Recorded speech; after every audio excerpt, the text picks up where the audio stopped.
Okay, very pleasant good evening to everyone.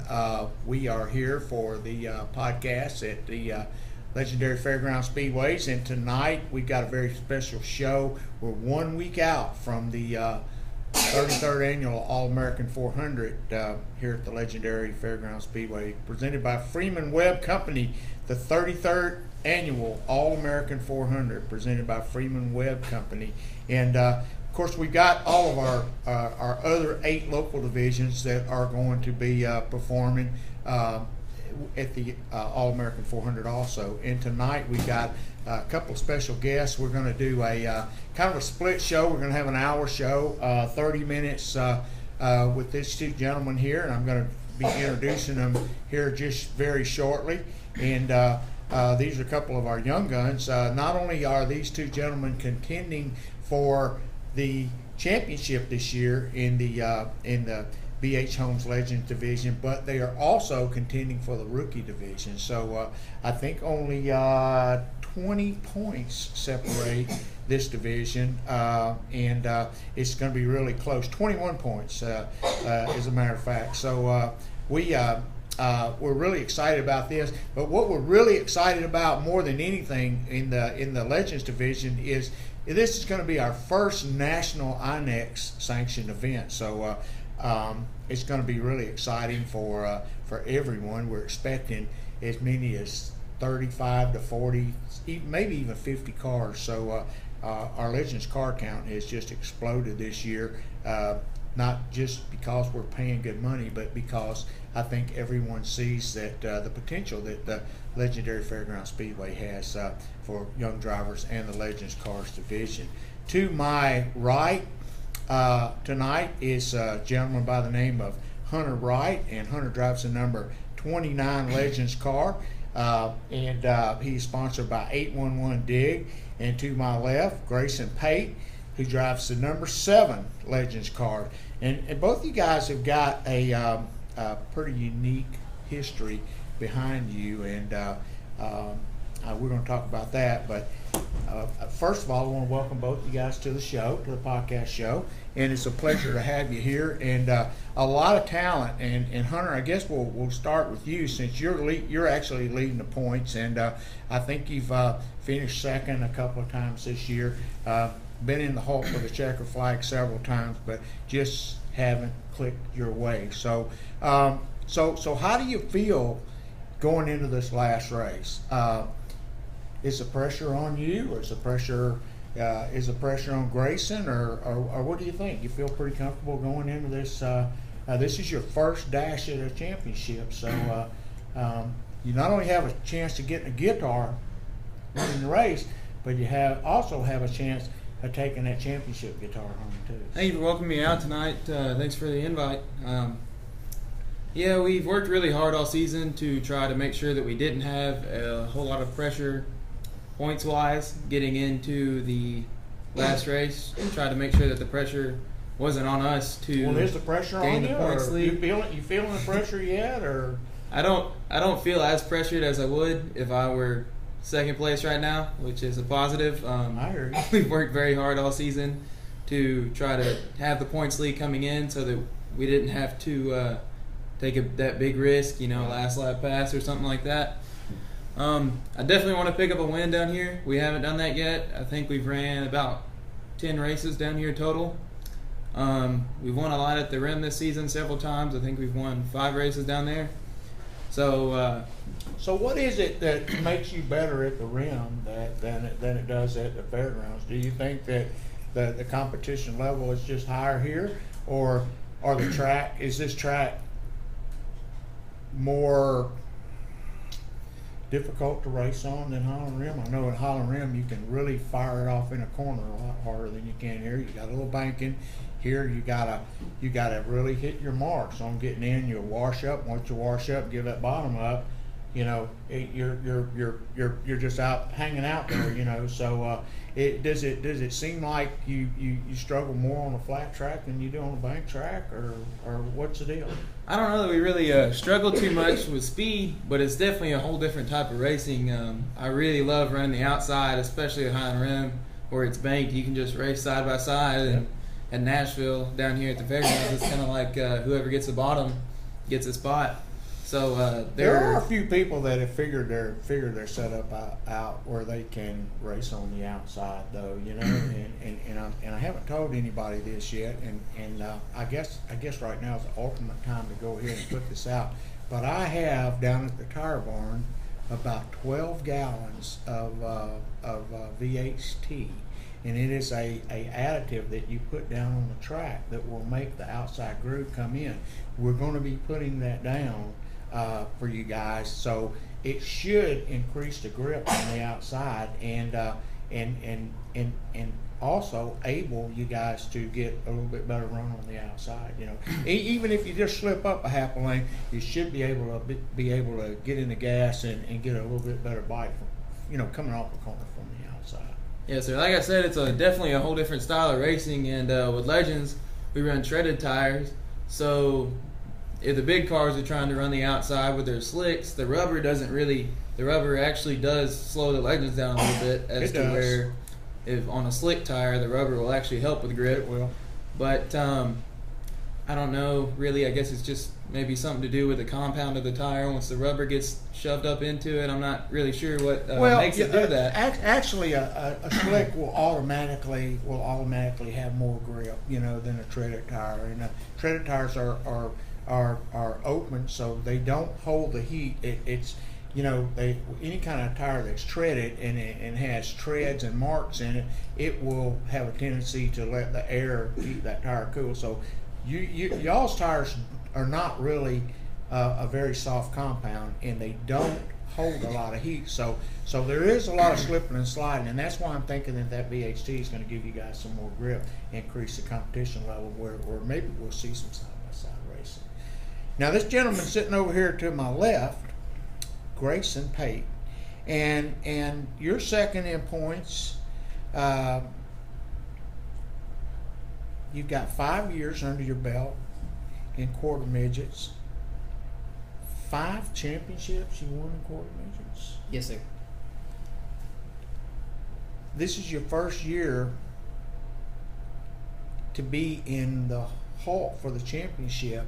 Do you feel a lot of pressure on you going in? What are you going to do? You're just going to go out there and run as hard as you can and try to take that championship home and hope that Hunter breaks or has some bad luck or gets hung up, you know, and you get the break to take home the championship? Or are you just going to go out there and run a normal race like you always do and hope that you come out on top?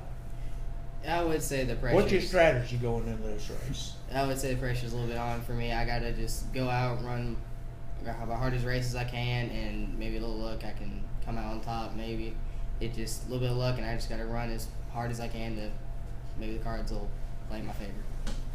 Well, you know, and I raced here religiously for 43 years. Well, I raced here for 43 years. I raced here religiously for 27 years.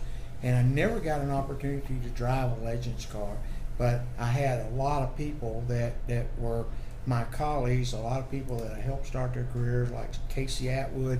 Casey started in a Legends car, and everyone that I've ever known, like Willie Allen, different guys that started in a Legends car, told me that Legends cars are the hardest race cars in the world to drive. Why is that? Why are these cars so hard to drive? Can you tell me? I would say due to the size engine they have a 1250cc Yamaha motorcycle engine in them, and they only weigh roughly about 1,200 pounds without the driver and 1,300 pounds with us in it. So the power to weight just makes the cars, if you step on it, the car can just come around. And their tires, they're so hard and they're treaded, they don't like the old heat, and we don't get any grip. So on top of the power to the weight, the tires don't help it much either. The short wheelbase definitely doesn't make them much easier to drive than a normal car, just because they like to snap around so quickly. Oh yeah. And what is the wheelbase on a Legends car? I believe it's 70 something. 73 inches. Man, that's short. So that thing would go around with you very, very. I mean, just so you have to be really, really careful with the wheel. I mean, it's almost like a go-kart. You can't bind them up. They'll bind up easy, but you have to just be, every foot, every inch, every yard. You just have to get the ultimate out of these things, and they look like to me that they steer real quick and everything, but for their size, they look like a handful to drive. I had an opportunity to drive one time. Wendell Mobley asked me to drive one of his cars out here one day, and I almost got in it, but I just didn't feel up to it. So, but they look extremely fun to drive, and so here at the Fairground Speedways, the competition has really increased this year. We didn't have a very good car count last year or the year before. Now it's slowly picking up and picking up and picking up. I think we've had as many as 15 cars this year, so that's really good to see. I want to ask both of you guys, and you can answer this question first. How do you feel coming into this INEX race? There's a lot of talent coming in here, a lot of guys coming in from out of town. How do you feel about that? Do you feel like bring them on? The more the merrier.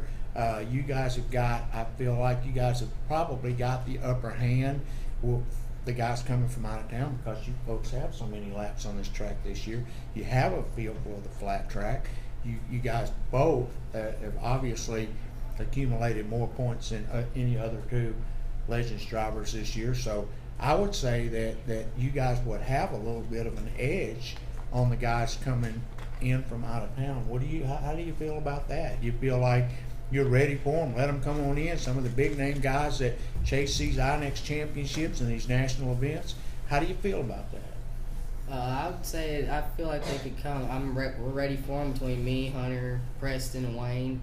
I'd kind of like to see how we can hold up against some of the big shots that run around the country doing this. Do you feel intimidated by these guys any at all? We've traveled to a couple of different tracks. We've ran Kentucky Motor Speedway up into Owensboro, and we ran Atlanta Motor Speedway. And it's definitely, whenever you roll the car off the trailer and you go out first practice and you see all the other guys a little bit faster than you because it's your first time there, you don't really feel very welcome. It's kind of intimidating.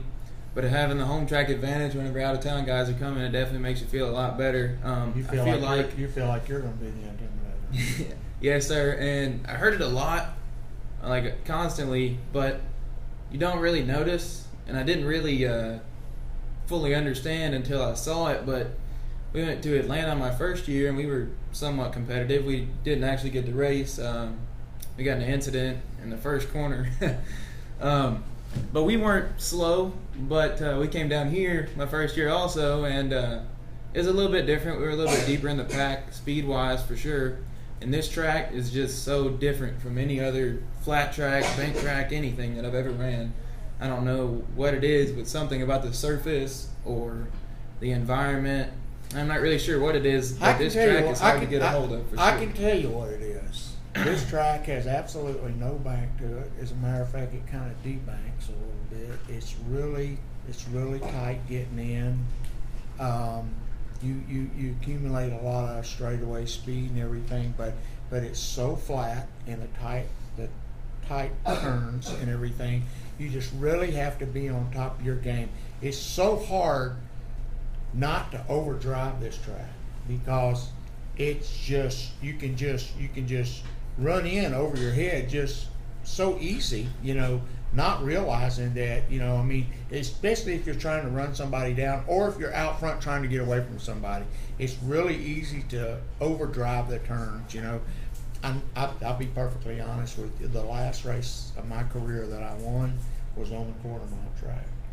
I've always hated that quarter-mile track. I learned to drive on the quarter-mile track. It used to be a little bit different. It used to be a lot better because it had a lot of banking to it. Well, not a lot of banking. I've heard that it was banked. But it had a lot more banking than what it has now. But then when we put the pit road in, we had to lower the banking, or you would have had a hump, coming in through the pit road. So when they put the pit road in, they actually had to debank it, especially coming off of turn 4. So it's it doesn't have a really rough surface. It has a pretty smooth surface. It does accumulate a lot of dust and a lot of rubber, like you said, from the other tires. And we're going to try to really make sure that it's nice and clean, for our out-of-town show and our All-American 400. We are going to also, like I said, put the VHT down, which should give you guys an awful lot more grip. So maybe when you guys get your practice sessions and you can go out there and get in that on the outside, get a little feel for that VHT, maybe it'll give you a little bit more grip. And for the first time this year, you may be able to do a little racing on the outside. So how has the competition been amongst you two guys? Have you two guys had a lot of side-by-side, door-to-door racing this year? Have you guys tangled with each other any this year or whatnot? Or have you guys just been amongst the people that were toward the front, or have you guys had any good battles amongst each other this year? Well, at Highland Rim, we did get tangled one night, actually 2 times. We got together one time, and the next time... Now, whose fault was that? Was that your fault or his fault? Well, the first time, we were racing real close. I'm not really sure. But the second time, we were racing, and I wasn't giving him much room, and he wasn't giving me much. And I slipped up. Nah, it was a give and take, and we both took, and it didn't come out the way neither of us wanted it to. That's the perfect way to put it. For sure. And the second time, we were racing real close again off turn 4, and I slipped up and got into his left rear a little bit, and that got my right front down, and we were going into the next corner, and I just couldn't hold it down. Yeah. But we haven't been involved in any here together. I know that Grayson has gotten spun a couple times, and I've been involved in, I think, 1 caution down here, but neither of them were together. We haven't done much racing down here side by side together.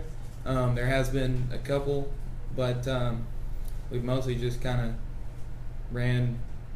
One thing that I like this year down here is that there's so much competition. There's not really one car that's much faster than the 6th place car. So between the pole and 5th or 6th, there's 2 tenths. But, consistently, there's nothing. And that's one thing that I love, is that between the top 5 or 6 this year, every race has been a battle. Looked like Grubb jumped out.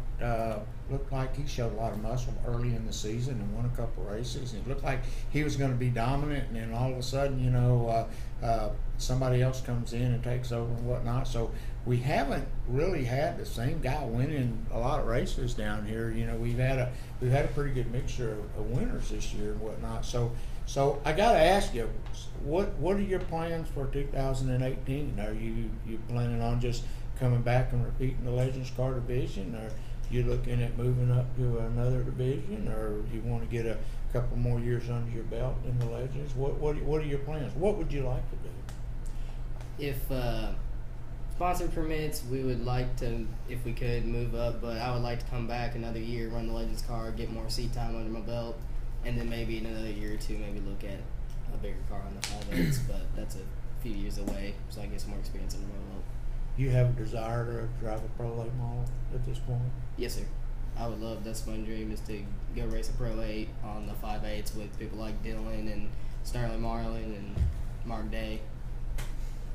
What would you guys think if I told you that for next year, the royalties of the champion would get to run a race in possibly one of my Pro Late model cars in the 5.8s? That would be very cool. Would that be a pretty cool championship gift? I think that would make both of us try a lot harder at the All-American. I think so. So we're honestly, I have 2 cars, and I don't know if you guys saw my Pro Late model run at the last race, but Michael House drove it, and he set a qualifying lap that got the pole, 1896, and then ran really good in the race. We were a little bit behind the game on restart ratios, so we've overcome that. We've changed transmissions. We've got the takeoff ratios we need.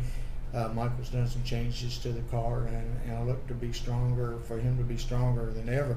But I've also got a brand new car that Wayne Grubb built for me up at Day Enterprises, and we're going to have it ready. Our plans are to take it to Pensacola for the Derby, for the snowflake race. So I'll have 2 cars next year, maybe even 3. And one of the royalties that we're going to put for the Legends Cars division, possibly if we get the sponsorship, and it looks like the sun is beginning to shine for the Legends division. I'm proud to announce that I met with a group for Mark Colley, Tim McGraw's sister, and Mark Colley's sister. We had a 2.5-hour meeting yesterday, and we are officially going to have the Mark Colley diabetes race in 2018 on May the 1st and May the 2nd. It will be announced at the All-American 400. So there are going to be a lot of big country western people coming in driving the Legends cars, and a lot of the Cup guys are going to be coming in. Possibly Dale Earnhardt Jr. and possibly even the Bush brothers and whatnot. It's going to be a really big ordeal. That's May the 1st and May the 2nd of 2018. Save that date, because that's going to be on a Tuesday and a Wednesday. That's what Mark wanted to do it on, and Ed Clark from Atlanta Motor Speedway. So that is officially in the books, and it will be done under an INEX Legends Cars sanction and whatnot. So who knows, maybe one of the big name drivers may drive one of you guys' cars and whatnot. So it's in the negotiation stages. This is all new to me, but they did it for several years, and the last one they ran was in 2000, and so it looks like it's gonna be a really, really big deal. So the Legends Car Series is going to explode in 2018. I can tell both of you guys that. You guys got a lot to look forward to. So what about you? What are your plans? You have plans to move up? Would you take a shot? I know that I had heard and seen a little bit about you jumping in the King's car up at Highland Rim and making a few laps. How'd that feel? It was a little bit different. It actually wasn't really that much different. Really, it definitely had a little bit more grip on the slicks in the corner, and then it had a longer wheelbase, so that made it feel a little bit different in the corner. But did you feel like you had to work more in that car, or a little less? I felt like I had to work a little less. Actually, it felt like the reactions and the steering and everything was all, the inputs were a lot slower, because in a Legend, like I said, there's such a short wheelbase and a treaded tire with a lot of horsepower to weight ratio. So it was a little bit different, but there wasn't a substantial difference. So you think you could pretty much jump in a pro late model car and run a race at the Rim right now if the offer came about? Well, I only got about 10 laps, so I'd like to have a couple more laps before I tried to race. I understand that, but if the opportunity came about for you, would you feel comfortable getting in a pro late model car and racing there? Yes, sir, I would, because I only ran, like I said, about 10 laps, but I wasn't too terribly far off the pace. Did the King tell you couldn't run the 10 laps, or did he flag you in, or what happened? Well, they cut off. The session was ending at dark, and there were other cars that were waiting, and it was almost dark. It was towards the end of practice, so they kind of cut me. I don't know that it was exactly 10 laps, but it may have been a little more or a little less. I'm not How'd exactly that come sure. about? Did he ask you to take some laps in, or did you ask him, or what was the deal on that? Well, he's been asking me if I wanted to for a while, and every time I'm like, yeah, heck yeah, I want to drive a late model, But he actually came up to me. We were at a Thursday practice, just making sure that everything was right on the car. We were trying some different things. And he came up to me. He said, hey, you want to hop in this car for a session? And I said, yes, sir, I'd love to. And we've talked a little bit about it, but we're not sure yet on what we're going to do next season. That all depends on sponsorship. But we will definitely be in the Legend car at least partially next year. Yeah, that's great. Well, I wanna wish both of you guys a lot of luck going into this last race for the 2017 season here at Fairground Speedways. You guys are getting a shot to race for our next points. And as we talked a little bit before the show, we are going to look at possibly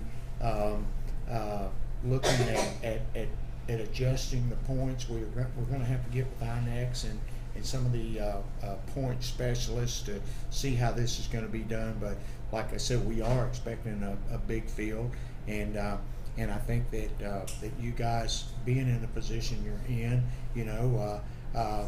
you guys will have, I feel like, the upper hand going into this race, and I think that the guys that are coming from out of town will have their eyes on both of you folks, So I think the pressure will be on the other guys.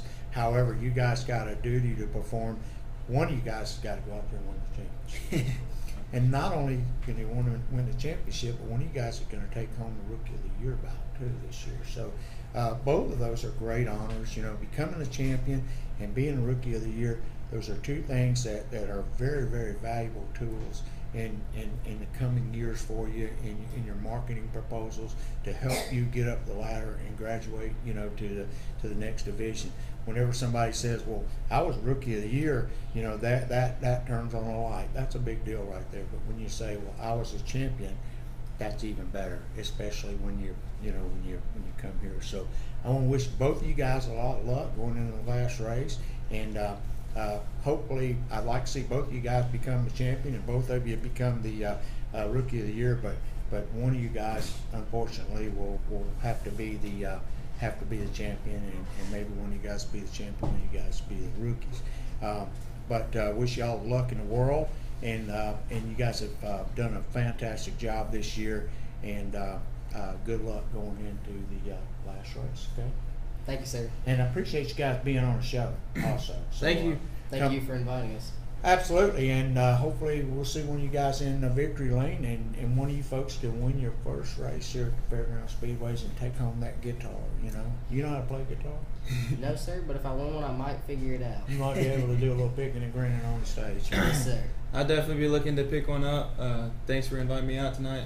Thanks for coming. So you guys can get up now. We're gonna bring on Tink Jackson on over here. What about Willie? Is he here yet? Nah, he's got.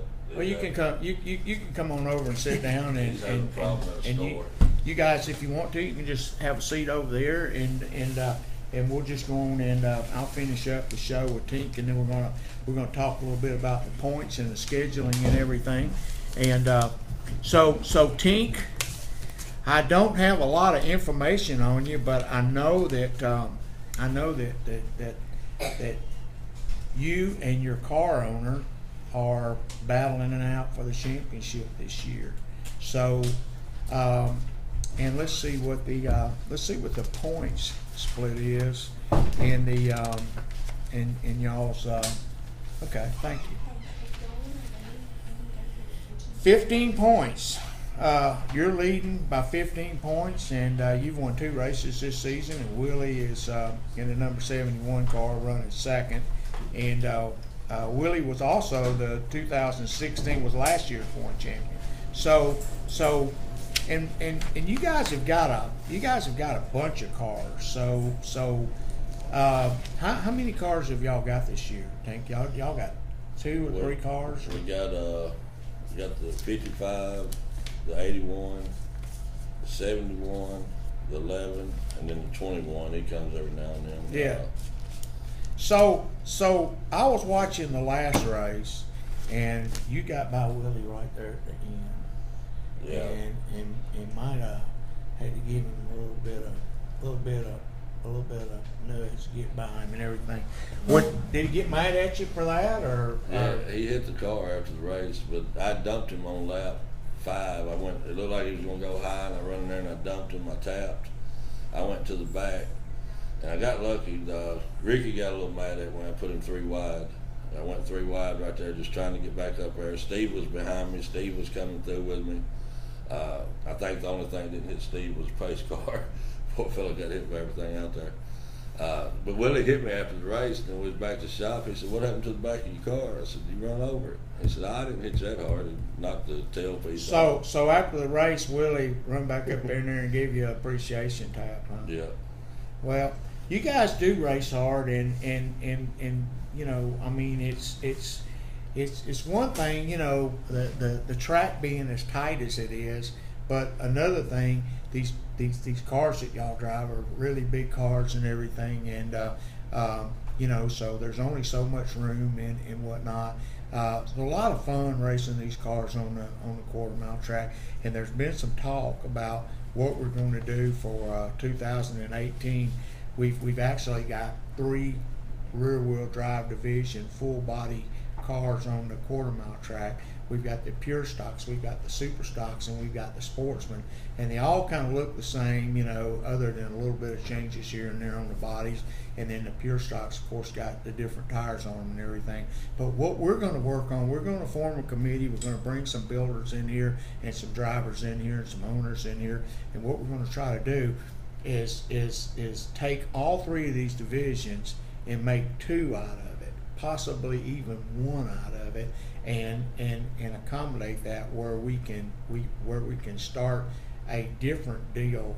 And we're not going to release that until the All-American 400, but we're not sold on doing this yet. But what we're going to try to do is accommodate taking 3 divisions and either making 2, maybe even 1 out of it. So I don't know how you guys feel about that, but I think there's just too many of that division, you know, with just a little bit of separation, and I think with a little bit of work and a little bit of this and a little bit of that, we may be able to increase the car count and form a new division to where we don't have 3 divisions with just a few cars here and a few cars there. We'll have 2 divisions with a whole lot of cars. So I know that you guys have won a lot of races and a lot of championships, and you know, certainly Willie has been a good customer, and y'all have done a lot for the Speedway, and certainly shown a lot of support. I want to talk a little bit about the schedule. First of all, I want to talk about the open practice that we're going to have this Sunday. Don't forget, September the 24th, the pit booth is going to open at 11 o'clock. Practices are going to begin at 12 noon.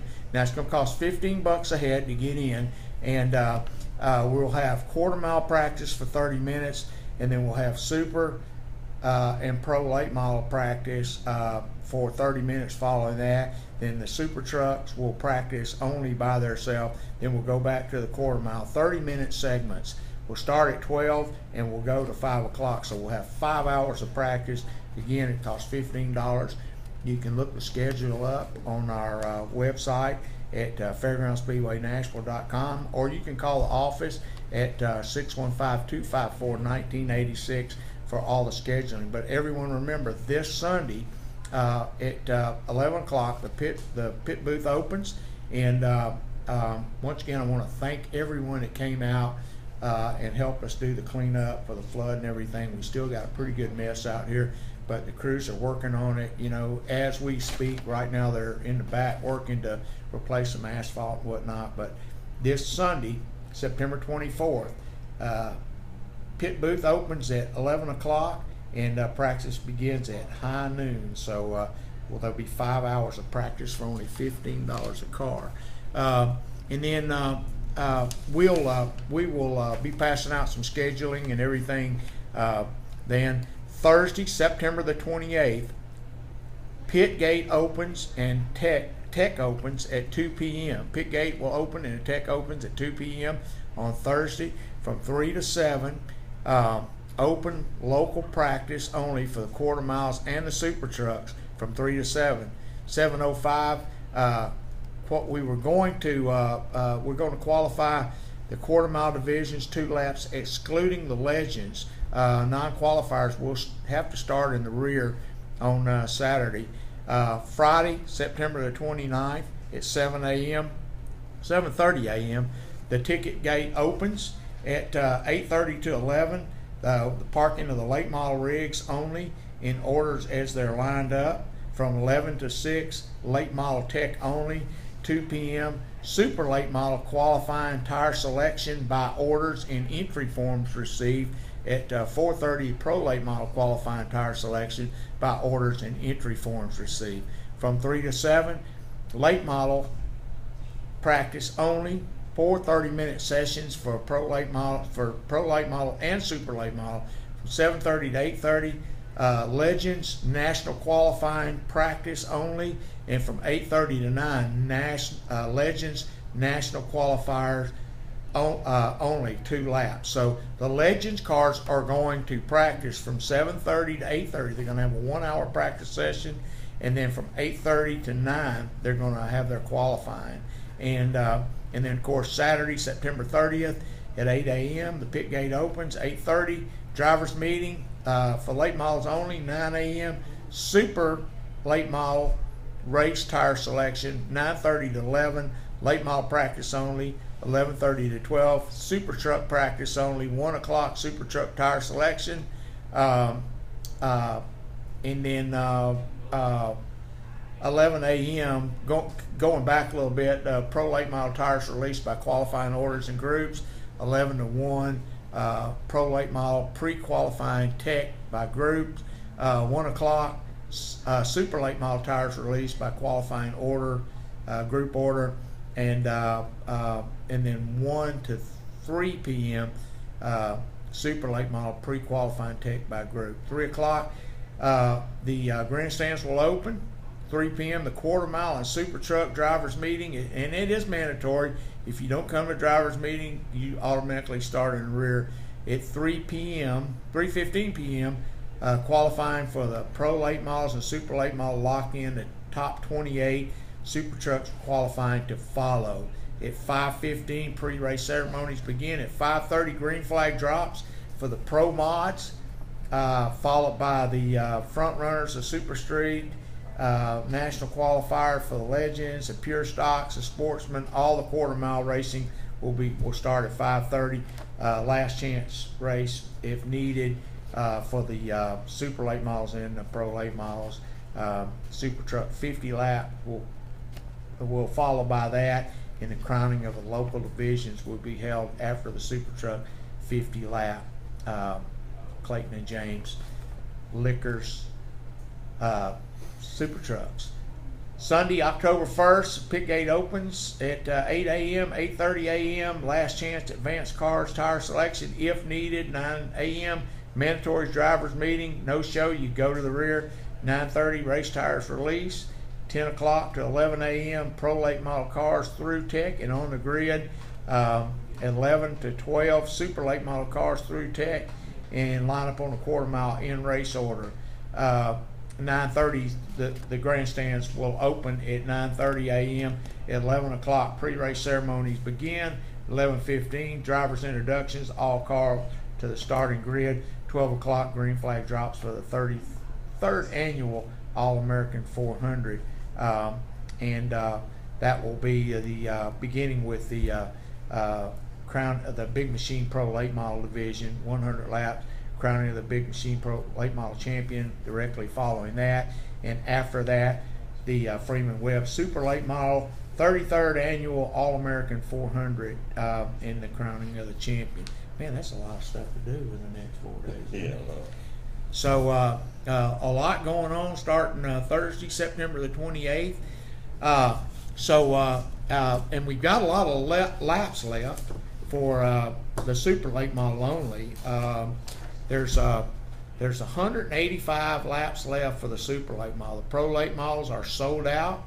The super late models, there's 185 laps left, and I think that a lady came in right before the show and I think brought 25 or 30 laps. So I think there's somewhere around 150 laps left at $15 a lap.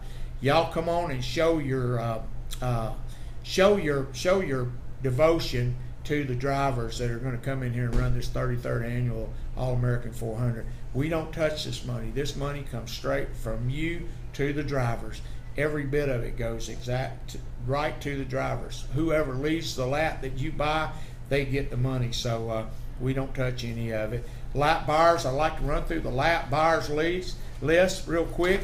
Terrell Davis from Middle Tennessee Racing News Mark Troxer from Day Enterprises, Chad Chaffin, Southeastern Recycling, William Hale, Gary Finley Jr., Sutherland Marlin, Beasley's Yard, Dale Holmes, BH Homes Construction, Chris Austin at the Batter's Box, Johnny Turner, Crown Jewelers, Alex and Kelly Kurtz from Miss Kelly's Karaoke Bar, PFC Brakes, Beverly Cavanaugh, Cecily Franklin, Toby Taylor, Billy Cisco, Scott Fetcho, Tommy Cole, Mike Smith, Smith General Contracting, Mark Lawrence, Mainstay Suites. That's our motel out here in Brentwood, and Mark Lawrence came on today, and they bought some laps and thanked us for selling the motel out. And beautiful motel, Mainstay Suites out in Brentwood, official motel for the Fairground Speedway.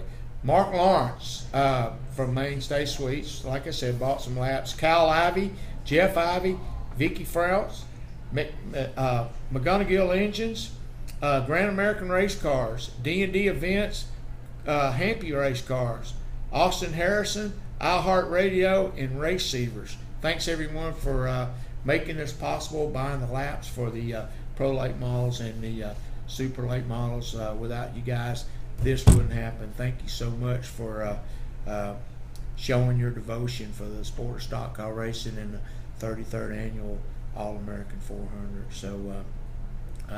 So Tink, how do you feel coming into the last race? You've got just a 15-point lead over your car owner, Willie Coates, and what are you gonna do? You gonna go out there and just fall back and try to keep Willie in sight, or are you gonna go out there and try to win the race and take it all home? Well, I'll try to win it. You just got to pay attention to everybody around you. I've come close to winning it before and lost it on the last race, so you got to be there to checker flag somewhere. And have you ever taken a guitar home from? No. Yeah. So you're bound for one, huh? Yeah, something happens every time. And then on the pure stocks, I think there's 6 or 8 of them talking about getting cars together to come down there now that they've heard you got the track for longer. So yeah. So yeah, you're liable to have 18, 20. Well, we always have a bunch of them anyway. We do. We usually got 16 or 18. Yeah, and there's something about that guitar. 43 years of racing, I never won a guitar, which I don't really think they had a lot of guitars back then. But I got a lot of trophies, but I never won a guitar. Something I always wanted to win, but I enjoy giving them to y'all nowadays. And but it's a special trophy for somebody to come to Music City and win that traditional guitar. I don't care who you are, where you're from. Everybody wants to take that Fairground Speedway guitar home, and there's a lot of guys out there that got a whole collection of them. There's a lot of guys that have always wanted one that, and I couldn't play nothing on the guitar, but I think if I won one, I'd be so happy. I'd have to be able to play something on one. Get somebody to tune it in. Yeah. Right. So how does Willie feel about this now? He's won some championships before, and he's taken home a couple of guitars. I know that he's probably got 2 or 3 of them. So I know he's won the final race here before, and he's won the championship before. He's actually the champion from last year in this division. So there's a few on our crew that's got guitars. A few of them won racing together down here, has won championships. I've came up short every time. I'm just hoping for the best. And well, I think your little brother won a guitar one time, and I've seen him play it on Facebook. He's pretty doggone good. My nephew. Yeah, he taught himself how to play. He can play some Leonard Skinner and some George Jones. I mean, he'll ride around one in his truck. If you see him in his truck, he's usually got a guitar in it. I hear you. Well, and talking about playing and guitars and music, we're going to have some good entertainment ourselves on our stage down here on Saturday night. The little lady over here, Carissa, has got her band, and they're going to be down there putting on some good music on Saturday night for you guys. And I'll tell you what, if you want to see some really good entertainment, there's a lot of God-given talent out there, and I've seen these people play, and they're really good, and they play a lot for drag racing, special drag racing meets and whatnot, and they have a great crowd, and I've really seen them. So you guys come on out and support Carissa and her band over here. I guarantee you they're going to put you on one whale of a show, and I can't wait. So I might want to get up there and sing a song with you guys. Can I come up there with you? You know it. Okay. Absolutely. So Steve does backup. yeah. I'd have to go back to drinking when I used to drink. Well, so, you talk about drinking. Carissa's actually got a song about the whiskey, and it's a pretty good song. You guys gonna play that song, Carissa? Yeah, probably so. I think that'd be a good song to open up with, or maybe close with one. I like that I'll song. think about that. Yeah. So and so do you guys? So how many songs you guys gonna do when you? Well, if we play at intermission, however long it takes, we'll just fill it up with. Just do with whatever songs. you can, We and might then play again at the end. I yeah, don't know. yeah, absolutely, and that'd be pretty cool. Let's talk a little bit about some of the other points chases that we got, and the USA Motor Machine. One of our probably the closest point chase that we got is Chase Johnson. 11-year-old Chase Johnson. He's already got a win under his belt this year, and he's leading the points. And right on his heels, in car number 66, an old veteran from that quarter mile, Eddie Taylor.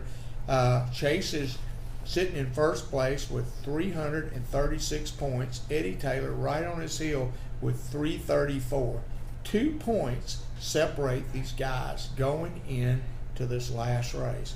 One of them could get the pole and get the bonus points and even make it tighter going into the race. So that's going to be a show to see right there. If Chase Johnson should win the championship in the USA Motor Machines, he will most definitely, by far. Now he's already set one record this year by being the youngest driver to ever win a race at the Fairground Speedways. If he wins the championship, he will be the youngest driver in the history of Fairground Speedway to ever win a championship, and probably ever to win one. I don't think that would ever be matched. So that's going to be something that everyone does not want to miss right there. The shootout between Eddie Taylor and Chase Johnson. And I was talking to Eddie the other day, team, and I said, Eddie, what are you going to do? You going to cut him any slack? He said, absolutely not. I know Andy. I think the world of Chase and Andy. He said, but I ain't giving him nothing. I'm going to go out there and try to win that championship just like Chase wasn't even there. He says, I'm not going to drive him dirty, but I'm not going to cut him any slack. And I know Chase won't cut Eddie any slack either. So that's going to be a show to watch. A veteran and an 11-year-old rookie going at it with a 2-point split going into the final race on the USA Motor Machine Pro Late Models here at the Fairground Speedways. Don't miss that. So we go over here to the BH Home Construction, and the two gentlemen that I just had on the show, there's a 21-point split between Hunter Wright and Grayson Pate, and I don't think that you've seen the last of these two guys. I think they're going to go out there and race like you've never seen them race before. And don't forget, Wayne Grubb is only 3 points behind Grayson Pate at 297, and he's tied with Preston Young at 297. So first, second, third, fourth, and then you've only got like 6 points separating Justin Maxwell that's in fifth. So the top 5 are within a feather of each other going into the last race. That's going to be something. Not to mention that it's going to be an Inex National Championship event. There's probably going to be 35 to 45 cars here for that race. So with this close of a points battle, man, what a one to watch, and what a show for going into the race with that kind of points. Those close of points. I don't think there's ever been anything any closer than that. In the Pest Doctor Frontrunner, you got Dustin Hamlet and Philip McCord. They're only 18 points difference in first and second on that. Travis Owen is right there, within striking distance too. So there's probably 1 or 3 people that can win the in the Pest Doctor front runner. And then we get down here to the Lewis Country Store Pure Stock division. We got Tink Jackson sitting here with 345 and Willie Coates right on his heel. His car owner with 330, 15 points separate first and second place. Steve Barnes with 321. He's only 9 behind Willie. And so that can be a shootout between those 3. I suspect to see a duel in that race right there. The Lewis Country Store Pure Stock division. You don't want to miss it. Kevin Rollins in the Advanced Auto Parts Super Street. Jonathan Dishman at 344. Kevin Rollins has got a little bit of a margin. He's about 34 points in front of Jonathan Dishman. But anything can happen. Anything can happen on that right there. And then as we move on into the Bill Freeman Sportsman division, it looks as though Alan Carter has got a more of a commanding lead on that. Alan's showing to have about a 30-some-odd point lead. He's at 373, and Matt Barnes is at 339. So unless something freak happens to Alan and Matt wins the race, it looks like Alan Carter has pretty much got the Bill Freeman Sportsman in the bag. I think he'll just go out there and run a smart race. Same as to the Clayton James Whiskey Super Truck division. Chaz Chaffin going into that race with 50 some odd points, 60 some odd point. Chaz Chaffin with 386. John Burns with 324. Alan Carter right behind John Burns with 318.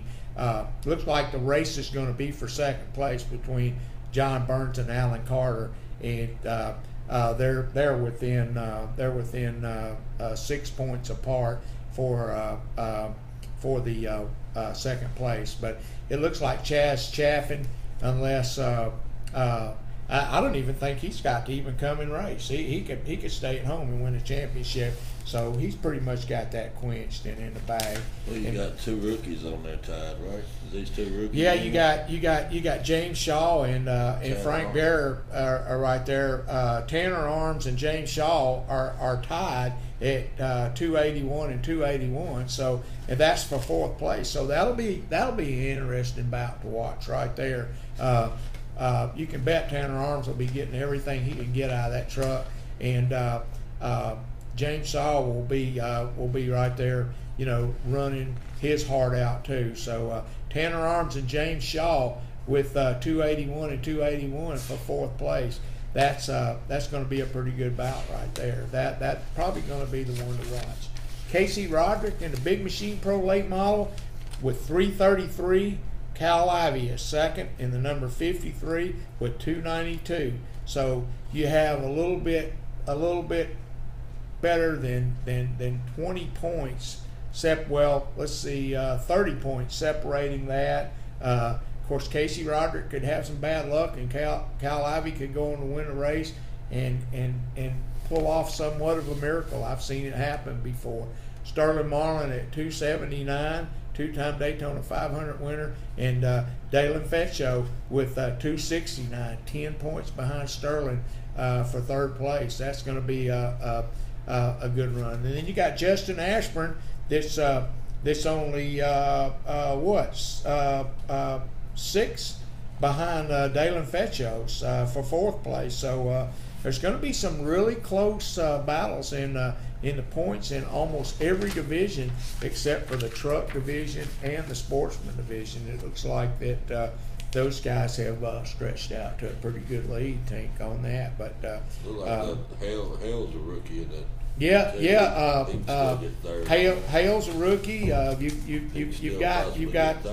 You've got a couple of good rookies that are right there in the top of the point slot. Yeah, you can still make it to 3rd. You got Hale and I guess Musler and Chuck Spencer. Chuck's is running for rookie. William Hale running for rookie. Chris Tullis running for rookie. Troy Hall running for rookie. And but they're pretty much out of strike. it looks as though to me that William Hale is going to be the Big Machine Pro Late Model 2017 Rookie of the Year, which William Hale has done a great job this year. He's turned a lot of heads and had some great finishes, some great runs. He's been really fortunate and not tore nothing up this year. One of the drivers from Willie Allen's drivers development done a great job this year, a lot better than a lot of rookies have done. So I'd say that he'd have that pretty much secured. So I think we got about 5 minutes left in our show, and so Tink, just tell me, who do you think's gonna show the muscle in your division? You think that you and Willie will pretty much now what are you gonna do if you know that there's going to be some guys that are going to try to make it hard on you, some guys that are going to try to win that guitar, and a lot of guys don't care if you're racing for the championship or not. They just got their sights set for one thing, and that's winning that guitar. So if somebody comes up there and they start getting in there under you, putting a little bit of heat on you, getting off in the corner, it look like they might mess up your party to win the championship, you're going to move over and let them go. You're going to run as hard as you can. I'm going to run as hard as I can. It's all the top three, all of us are buddies in that division. If I have bad luck. You mean you got buddies when you're racing for a championship? Well, we don't give. We'll squeeze them. We'll run the dirt. We're buddies. Yeah, all of us are friends. Even Ricky Bobby kind of. Well, now Amanda put the bumper to his car owner. Yeah. And of course, racing's rubbing, and we know that, and you got to know that Willie will give it right back to you just like you give it to him, but you guys know where the line's at. You know where you can step over and where you can't. If you've watched us, we've had up to 6 or 7 Willie's pump service cars out there. Yeah. Normally, if we're hitting somebody, it's usually one of them. We're all buddies. We laugh about it when we get back, so we'll rub paint on each other and a little bit of paint, and then sit around and talk about it after the race, and laugh a little bit, and talk about what you did and what you're going to do, what you're going to get as a payback the next time around. You race an eye for an eye, don't you think? Yeah. And we got the little 81's running for rookie, so if he does good, he'll win it. If something happens to me, you got Willie in line, you got Steve in line, so whichever one of us gets a guitar, we're going to celebrate it. I got it, and then as the traditional deal, I get to come down there and spray one of you guys down with champagne. If you win the championship, I get to soak you down real good with champagne. Yeah, I think that's you got to stand there and take it. Get you a few you got to stand there and take it just like Willie did last year. And but I want to remind everybody to check us out online at www.fairgroundspeedwaynashville.com. Miss Pat's in the office from 9 to 5, all the way up to the All-American 400. For any ticket information, scheduling information, you can check us out online or call us in the office at 615-254-1986. We'll see everybody this Sunday. Don't forget, 12 o'clock ticket. We start practicing at 12, but we'll start selling tickets at 11:30. Be here. You guys are going to get 5 hours of track time, 5 hours of practice for $15. Tire barn will be open. We got track run going on Saturday, and I think Jason's going to be down there. If anybody wants to come by and pick up tires, come on by. Until then, thanks for watching. Buckle those seat belts, and we'll see everybody here Sunday. Thanks a lot. God bless everybody.